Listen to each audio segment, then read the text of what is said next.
维吾尔人在各国不断抗议中国的罪行。近日，有关中国以新冠肺炎侵略为名，在东突厥斯坦实施的强制隔离和饥饿犯罪的视频在社交媒体上流传，在国际上引起强烈轩然大波。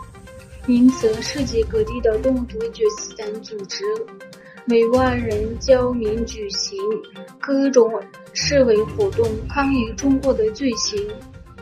9月16日，居住在瑞典的维吾尔人在瑞典议会前举行示威和新闻发布会，抗议中国在东突厥斯坦犯下的种族灭绝罪行。9月16日，星期五，那位维吾尔人在奥斯陆议会大楼前举行反北京示威。此外，美国的维吾尔人分别于9月10日在白宫前和9月15日在中国驻华盛顿大使馆前举行示威。9月14日，法国的维吾尔人也在中国驻巴黎大使馆前举行示威，以抗议中国对维吾尔人的种族灭绝。埃尔多安，我们的目标是成为上海合作组织的正式成员。土耳其总统埃尔多安在访问乌兹别克斯坦后回答记者提问时表示，他们的目标是成为上海合作组织的成员。他说，我国作为东西方桥梁的地位，为我们提供了前所未有的机遇。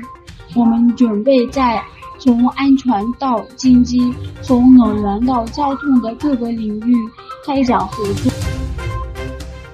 哈萨克斯坦首都更名为阿斯塔纳。根据哈萨克斯坦总统府的声明，托卡伊夫总统批准了对宪法部分条款进行修改的法律。随着在上述法律范围内签署的法令，北国首都更名为阿斯塔纳。此外，总统任期从5年增加到7年，并且仅限于一个任期。